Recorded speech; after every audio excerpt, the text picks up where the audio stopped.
Last time आप लोगों ने Dalton's law of partial pressure and kinetic theory पढ़ी थी। आज आप लोगों ने पढ़ना है डिफ्यूजन एंड इफ्यूजन।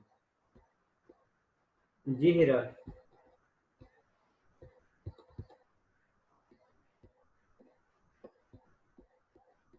हीरा कुछ पूछना है?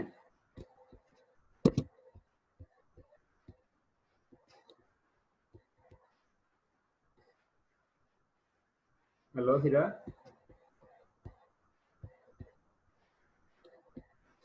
प्रेशर आप वैसे भी फाइंड कर सकते हैं, लेकिन एक एक इस सूरत हाल में भी होगा कि आपको मोल फ्रैक्शन गिवन होगी, तो फिर आप पार्शियल प्रेशर फाइंड करेंगे। तो सर मोल फ्रैक्शन तो नंबर ऑफ मोल्स है और उसको डिवाइड करना है जितनी नंबर ऑफ गैसेस हैं उसके ऊपर, आई थिंक सो। और फिर उसके साथ टोटल प्रेशर को करना है, तब आपके पास पार्शियल प्रेशर आएगा। सर वो थोड़ा सा एक्सप्लेन कर दें, उसमें थोड़ा कंफ्यूजन था।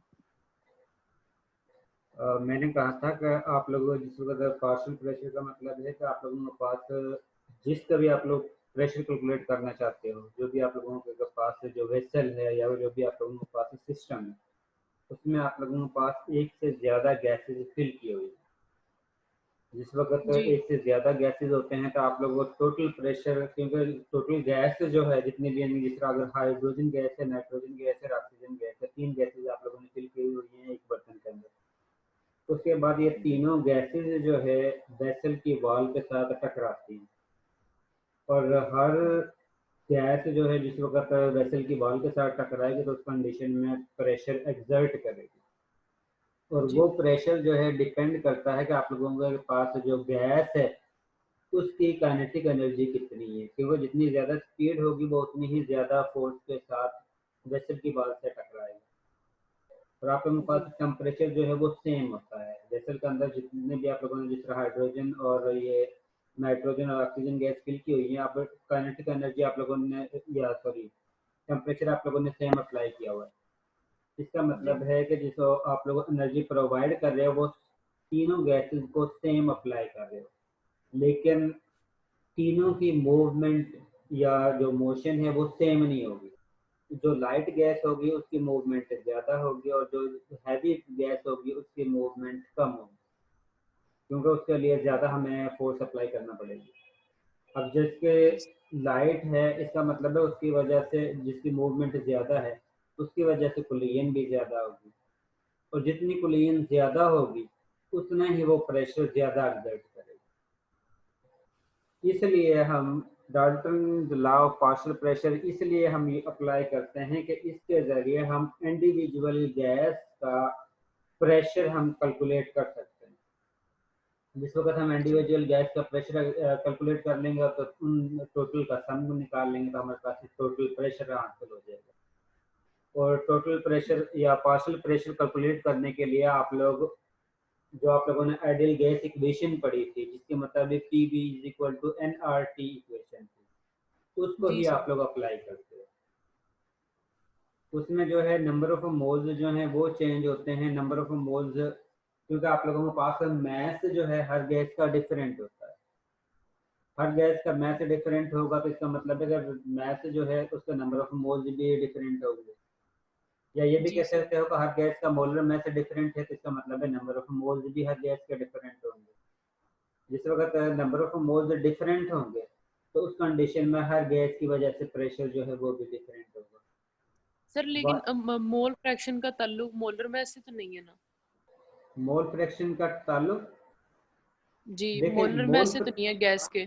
मोल फ्रैक्शन हम निकालते हैं नंबर ऑफ मोल्स की बेस पर, ठीक है, जी कि नंबर ऑफ मोल्स डिपेंड करते हैं मोलर मास पर, क्योंकि number of moles is equal to mass divided by molar mass होता है। इसका मतलब है कि मोल्स डिपेंड कर रहे हैं मोलर मास पर, तो इसका मतलब है कि जिस वक्त हम मोल्स डिपेंड कर रहे हैं तो मोल्स की बेस पर ही हमने मोल फ्रैक्शन कैलकुलेट करनी है। जब वो डिपेंड कर रही है तो मोल फ्रैक्शन भी मोलर मास पर डिपेंड कर रही है, क्योंकि हर गैस का मोलर मास डिफरेंट होगा तो उस कंडीशन में उनका जो है मूवमेंट भी ज़्यादा और या कम होगी, या नंबर ऑफ जी मोल्स जो हैं उसके ज़्यादा और कम होंगे। जिसके नंबर ऑफ मोल्स जो हैं वो ज़्यादा होंगे, जिस तरह अब हाइड्रोजन है उसका मोलर मास जो है वो 1 है, और जिस वक्त हम नाइट्रोजन की बात करते हैं तो उस कंडीशन में एक एटम का मोलर मास जो है वो 14 है, जी सर। और ऑक्सीजन जो है उसका 16 है एक एटम का जो है। इसका मतलब है कि तीनों की वैल्यू सेम तो नहीं होंगी, ये डिफरेंट होंगी, नंबर ऑफ मोल्स भी जी डिफरेंट होंगे। जिस वक्त नंबर ऑफ मोल्स डिफरेंट होंगे तो इसका मतलब है कि आपके मोल फ्रैक्शन भी डिफरेंट गैसेस के डिफरेंट ही हासिल होंगे। जी सर।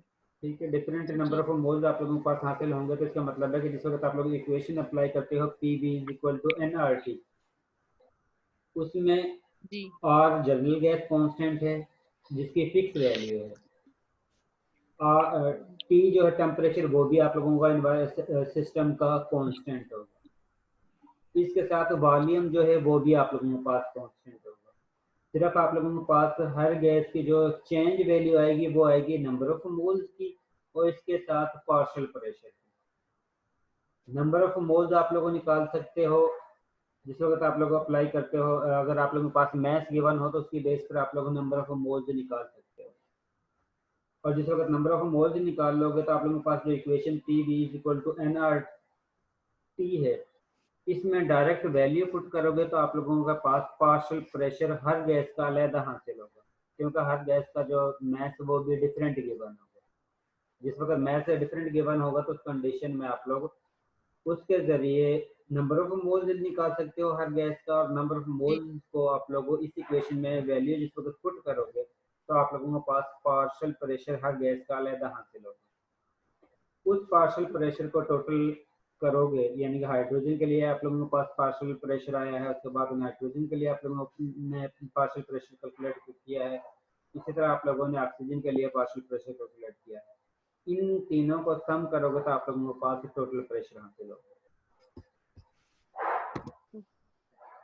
ठीक है, सर, आप काइंडली सर इसकी ना आप हम लोगों ने कोई न्यूमेरिकल एग्जांपल वगैरह नहीं दी थी सर, आप प्लीज एक दो क्वेश्चन ना लास्ट लेक्चर के एंड के अंदर वो सॉल्व करवा दीजिएगा ताकि थोड़ा आइडिया हो। ठीक है, ये मैंने लास्ट टाइम भी करवाए थे, ये जो एग्जाम्पल। सर एग्जांपल्स थी लेकिन न्यूमेरिकल क्वेश्चन पूछे नहीं थे, उसमें से भी एक दो करवा दीजिएगा सर।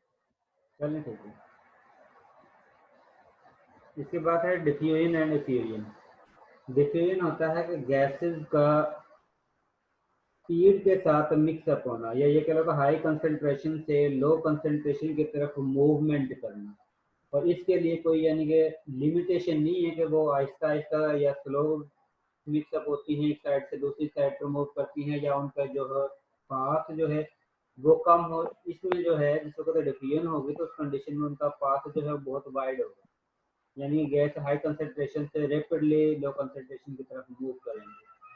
तो एफिएन ये होते हैं कि जिस वक्त आप लोगों के पास एक साइड पर कंसंट्रेशन ज्यादा है और दूसरी साइड पर कंसंट्रेशन कम है, उन्हें हाई कंसंट्रेशन से लो कंसंट्रेशन की तरफ मूव है, और वो भी एक स्मॉल होल के जरिए मूव करवाना है। जिस तरह आप लोगों के पास टायर पंचर होता है, टायर टोटल जिस वक्त टायर पंचर होता है तो उसमें से एक रॉपल होता है और उसके जरिए ही गैस जो आप लोगों ने फिल की होती है टायर के अंदर वो रिमूव होती है।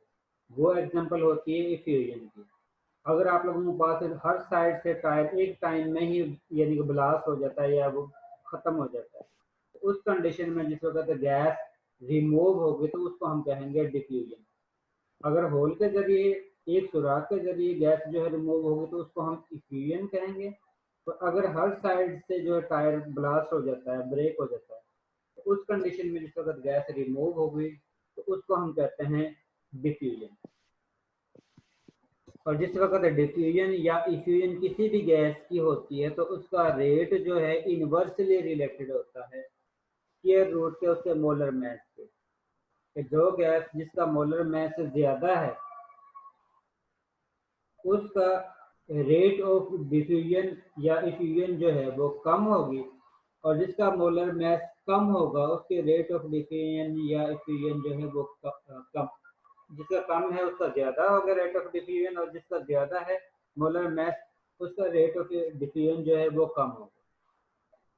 क्योंकि जिस वक्त आप लोगों के पास ज्यादा हैवी थिंग होगी तो उसका रिमूव होना, क्योंकि आप लोगों को काइनेटिक एनर्जी या टेम्परेचर जो है वो सेम प्रोवाइड करना होता है, सेम का मतलब है कि अगर आप लोगों के पास एक साइड पर जो है वो कार है और एक साइड पर जो है आप लोगों के पास ट्रक है, और आप लोग सेम फोर्स अप्लाई करते हो कार पर भी और ट्रक पर भी, उस कंडीशन में कार जो है वो ज़्यादा स्पीड के साथ मूवमेंट शो करती है, लेकिन ट्रक जो है वो इतनी ज़्यादा स्पीड के साथ मूवमेंट शो नहीं करता। इसीलिए इसमें भी वो कहता है कि जो मॉलिक्यूल जिनका मोलर मास ज़्यादा होगा उनका रेट ऑफ इफ्यूजन या डिफ्यूजन जो है वो कम होगा, और जिनका मोलर मास कम होगा उनका रेट ऑफ डिफ्यूजन या इफ्यूजन जो है वो ज़्यादा होगा। नेक्स्ट ये स्क्रीन आप लोगों को शो कर रही है कि आप लोगों के पास एक साइड पर जो है वो गैस फिल की हुई है, और गैस के मॉलिक्यूल एक साइड पर जो है कंसंट्रेशन ज़्यादा है, दूसरी साइड पर कंसंट्रेशन ना होने के बराबर है। उसके बाद गैस के मॉलिक्यूल थ्रो ए होल हाई कंसंट्रेशन से लो कंसंट्रेशन की तरफ मूव कर रहे हैं, तो इस प्रोसेस को हम कहते हैं इफ्यूजन। अगर हम इसके दरमियान में से जो हाई कंसंट्रेशन और लो कंसंट्रेशन के दरमियान हमने वाल बनाई हुई है, जिसके ज़रिए होल के ज़रिए गैस के मॉलिक्यूल एक साइड हाई कंसंट्रेशन से लो कंसंट्रेशन की तरफ मूव कर रहे हैं, अगर हम इस दीवार को या वाल को कम्प्लीटली रिमूव करते हैं, उस कंडीशन में भी हाई कंसंट्रेशन से मॉलिक्यूल ने लो कंसंट्रेशन की तरफ मूव करना है, और उस प्रोसेस को हम कहते हैं डिफ्यूजन। अगर वाल को रिमूव कर देते हैं तो उस कंडीशन में ये डिफ्यूजन प्रोसेस होगा, और अगर हम इस वाल को दरमियान में रखते हैं और उसके इस वाल के अंदर एक सुराख किया हुआ है जिसके जरिए गैस मॉलिक्यूल एक हाई कंसंट्रेशन से लो कंसंट्रेशन की तरफ मूव कर रहे हैं, तो इस प्रोसेस को हम कहते हैं इफ्यूजन। डिफ्यूजन के जरिए मिक्सिंग जो है वो स्पीड के साथ होती है, या कि ये कह लो कि गैस मॉलिक्यूल की जो मूवमेंट है एक हाई कंसंट्रेशन से लो कंसंट्रेशन की तरफ वो स्पीड के साथ होती है। लेकिन जिस वक्त हम इफ्यूजन को कंसिडर करते हैं तो उस कंडीशन में आप लोगों के पास गैस के मॉलिक्यूल थ्रो ए होल हाई कंसंट्रेशन से लो कंसंट्रेशन की तरफ मूव करते हैं, जिसकी वजह से उनके लिए कुछ टाइम ज़्यादा कंज्यूम होता है कि मॉलिक्यूल हाई कंसंट्रेशन से लो कंसंट्रेशन की तरफ मूव करते हैं।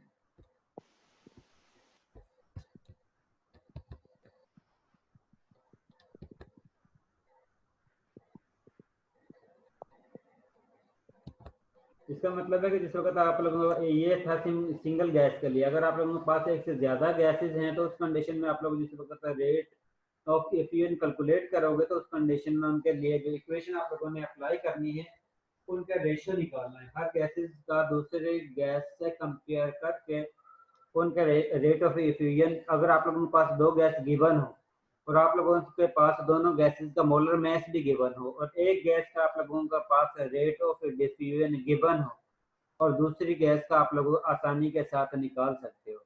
आप लोगों के पास rate of diffusion of gas 1 divided by rate of diffusion of gas 2 is equal to square root of molar mass of gas B and divided by molar mass of gas A। अगर आप लोगों के पास suppose ए gas जो है उसका आप लोगों ने रेट ऑफ डिफ्यूजन निकालना है, आप लोगों के पास रेट ऑफ डिफ्यूजन जो है बी का भी गिवन है, और सॉरी और आप लोगों के पास गैसेस का दोनों गैसेस का मोलर मास गिवन है, तो उस कंडीशन में आप लोगों ने इस इक्वेशन के अंदर वैल्यू पुट करनी है, तो आसानी के साथ आप लोग अगर तीन वैल्यू आप लोगों के पास गिवन होंगी तो चौथी वैल्यू को आप लोग इसके जरिए आसानी से कैलकुलेट कर सकते हैं। इसके बाद ये एक न्यूमेरिकल है जिसमें लिखा हुआ है कि आप लोगों ने calculate the molar mass of A gas that if use at a rate of 0.462 times nitrogen. अब एक तो कोई गैस उसने दी हुई है नाइट्रोजन,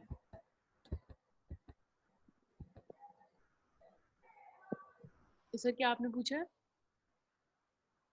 न्यूमेरिकल नजर आ रहा है आपको? जी जी सर। इसमें लिखा हुआ है कि एक जो गैस है उसका आप लोगों ने मोलर मास कैलकुलेट करना है और उसका रेट ऑफ इफ्यूजन गिवन है।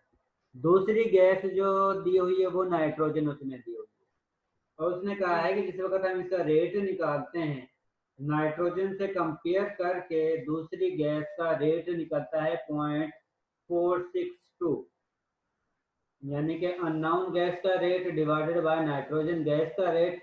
इसको जिस वक्त हमने सॉल्व किया है, न्यूमेरिकल के अंदर ही ये गिवन है, सॉल्व करने के बाद वो कहता है कि इसका रेट निकला है 0.462। इसके बाद अभी हमने जो इक्वेशन पढ़ी थी उसमें लिखा हुआ था rate of A gas divided by rate of B gas is equal to under root molar mass of gas B divided by molar mass of gas A। ये इक्वेशन हमने पढ़ी थी। अब इसमें जिसमें लिखा हुआ था rate gas A divided by rate gas B, उसकी वैल्यू गिवन है वो है 0.462। अब नाइट्रोजन गैस का मोलर मैस आप लोगों को पता है 28 होता है, और जो लास्ट अननोन गैस है उसका मोलर मैस आप लोगों ने कैलकुलेट करना है। आप लोगों ने जो इक्वेशन अभी देखी है जिसमें लिखा हुआ है rate of gas A divided by rate of gas B is equal to under root molar mass gas B divided by molar mass gas A. अब rate gas A over rate gas B की जगह पर आप लोगों के पास total value जो आती है वो आती है 0.462, क्योंकि ये न्यूमेरिकल के अंदर ही गिवन है, जिसमें ए की जगह पर अननोन सैंपल है और बी की जगह पर आप लोगों के पास नाइट्रोजन गैस है। इसके बाद आपके पास आता है राइट साइड वाली इक्वेशन जिसमें लिखा हुआ है under root molar mass gas B divided by molar mass gas A.